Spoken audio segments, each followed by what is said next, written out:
All right, Mopar people, welcome back to the channel. I'm Justmoparjoe. I'm out in my 68 Barracuda, and I'm trying to get my shift together today. That's shift with an F. Let me show you the shifter and see what you think. So here's the information on it. I got this through Summit. I think it was like $250. The Sidewinder shifter, and there it is. One thing I can complain about,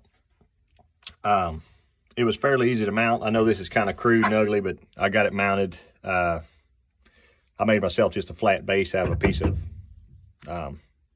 HVAC aluminum, I guess, but it's crude on all sides. It's super solid. It's not, there's no movement at all.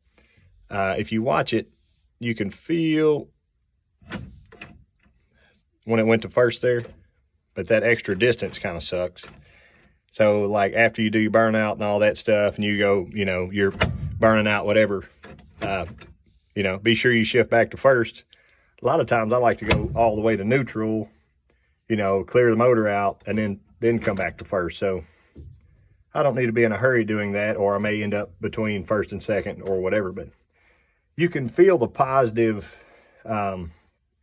detent from neutral. So like, here's neutral. I'm pulling backwards.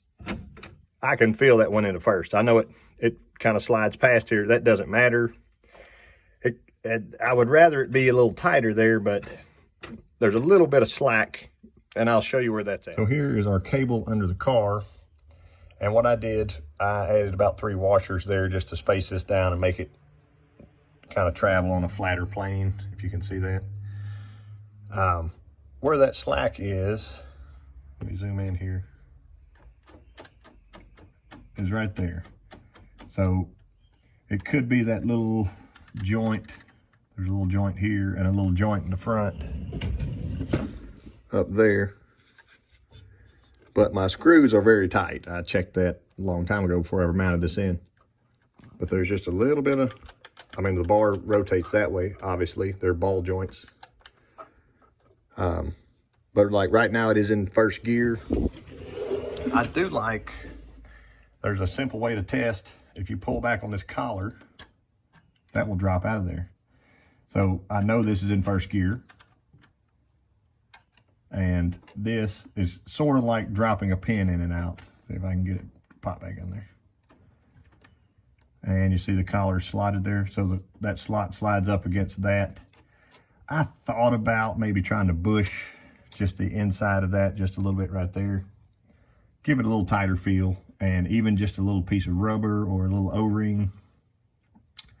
I may just play with that a little bit.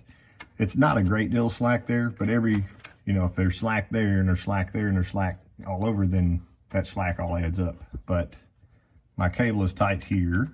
Everything's in line. When it shifts, it is positive in every gear. So I think right now it's in first.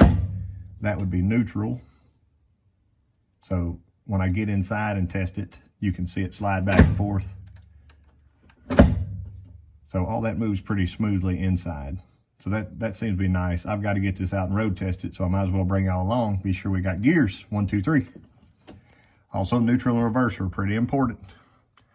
And last video I did have somebody ask, that's my old direct connection deep sump pan. I always try to run deep pan on anything with being drag raced or whatever.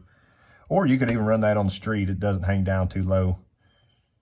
Same thing with the oil pan. That's my old Charlie's pan that I got online used. I think it's an 8-quart. Give it a little more volume. But yeah, let's go back. So I think my best advice with this shifter would be go ahead and put it in the gears, not just ease it and slip it unless you really have to. But like from neutral, I may pull it down to where I feel it going first. That kind of reminds me of the old Charger, I guess pre-70 Chargers that had the push button. And when you pull it back, the console shifter, you can feel it when it drops into each gear. So if I know I'm in first, now when I slap and pull over and slap, then I know I'm in gear. So we got to try this dude out. It's pretty important.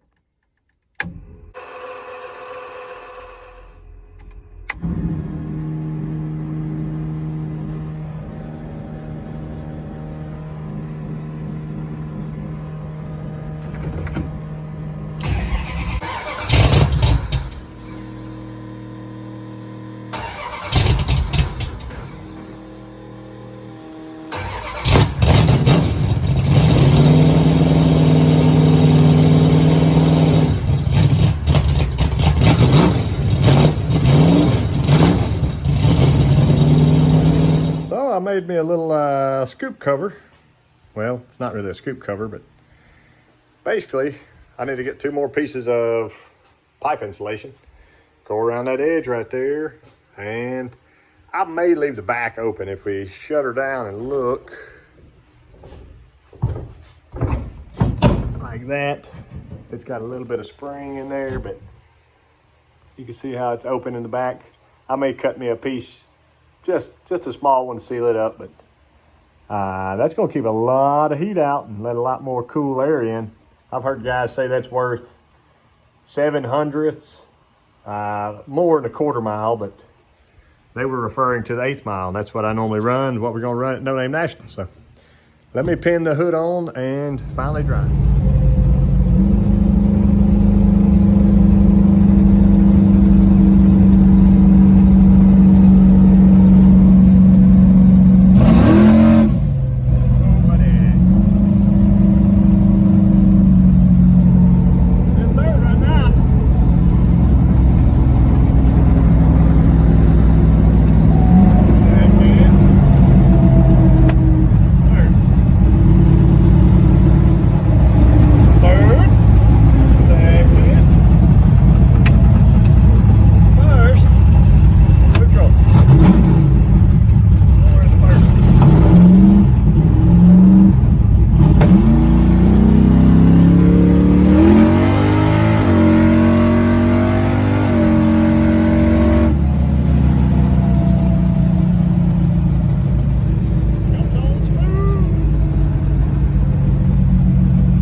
I believe she's still dry as a bone.